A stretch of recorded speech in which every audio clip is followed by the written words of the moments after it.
di surah Asy-Syu'ara. Setelah Allah menceritakan awal nabi yang pertama, yang Nabi Nuh alaihi salatu wassalam, itu disebutkan bahwa mereka nggak minta upah dalam dakwahnya. Dari yang pertama, antum lihat di halaman di surah Asy-Syu'ara surah 26 ayat 106, 107, 108, 109-nya. Di 109-nya ketika mengisahkan tentang Nabi Nuh, wa ma as'alukum alaihi min ajr in ajriya illa 'ala rabbil alamin. Aku nggak minta upah atas dakwahku ini, aku nggak minta upah kepada kalian. Sesungguhnya upahku Allah yang nanggung, Rabbul Alamin. Kemudian diceritakan juga nabi-nabi yang lain, diulang-ulang ini dalam surah Asy-Syu'ara dan beberapa surah yang lainnya, bahwa dakwah ini harus karena Allah. Jadi jangan mengharapkan upah dari dakwah ini, ikhlas karena kita mengharapkan ganjaran pahala akhirat lebih baik daripada dunia. Kalau orang niatnya dia tujuan dari dakwahnya untuk dapat uang, dapat duit, dapat materi, yang dapat ganjaran. Dan ini termasuk apa? Termasuk apa? Kalau antum lihat di kitab tauhid, ini termasuk syirik. Di dalam kitab tauhid, nanti antum baca ya, syarah kitab tauhid. Bahasa Indonesia, syarah kitab tauhid. Di kitab tauhid ada bab riya.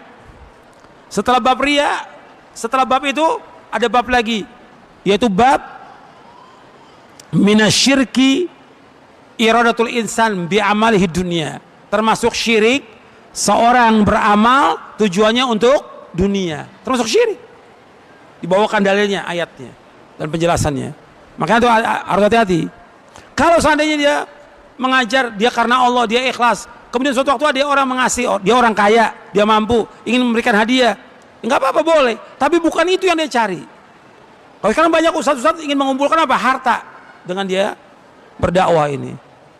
Dakwah ini karena Allah. Antum lihat para nabi, para rasul, susah hidupnya, tapi mereka punya maisha sendiri. Jadi para dai, di samping dia dakwah, dia harus punya apa? Maisha, mata pencarian. Antum lihat Nabi Nabi Daud apa? Pandai besi. Nabi Zakaria tukang kayu. Nabi-nabi yang lain seperti Nabi Muhammad apa? Pengembala kambing dan juga berdagang. Jadi punya maisha, tinggal ngatur waktu. Ngajar cukup seminggu sekali cukup. Sisa waktunya apa? Buat baca, buat belajar, buat cari maisha. Tinggal dia ngatur waktu. Bukan tiap hari ceramah, begitu ceramah tanya, "Kok Ustaz ceramah terus?" "Ya saya butuh duit." La haula wala quwata illa billah. Padahal maisha banyak, ribuan maisha yang bisa kita mencari maisha halal. Ribuan maisha. Kenapa harus mengharapkan dari dakwah? Dakwah ini ganjaran di akhirat yang kita wajib mendakwakan karena kita punya ilmu sedikit, sampaikan. Kata Imam Abu Aliyah, "Alim majjanan kama ulimta majjanan."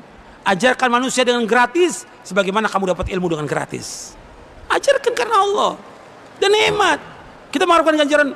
Kalau antum ngajar dapat uang umpamanya nih ya 1 juta, 5 juta dengan ganjaran dari Allah, lebih banyak mana? Ganjaran dari Allah. Karena orang yang mengajarkan ilmu, kalau dia ikhlas karena Allah, semua makhluk ini memintakan ampun pada dia. Hatta ikan-ikan di lautan memohonkan ampun kepada yang mengajarkan kebaikan. Keutamaan gak ini? Belum ganjarannya, belum pahalanya, belum yang lain. Dan didoakan kebaikan oleh semua makhluk. Kenapa mengharapkan dunia? Jadi ini harus diperhatikan yang seperti ini. Kecuali kalau memang ada dia ngajar di pondok yang dia nggak punya maisha kecuali itu, yang memang yayasan atau juga ada orang kaya atau pemerintah memberikan gaji untuk dia, nggak apa-apa, boleh, secara hukum syari boleh. Seperti yang terjadi di Timur Tengah. Kalau di Timur Tengah itu kan imam-imam atau para ulamanya dia digaji oleh pemerintah, nggak ada masalah, boleh gitu. Tapi tetap dia harus mendakwakan dengan apa? Ikhlas karena Allah. Tetap itu keikhlasan harus jaga itu. Jangan mengharapkan sesuatu.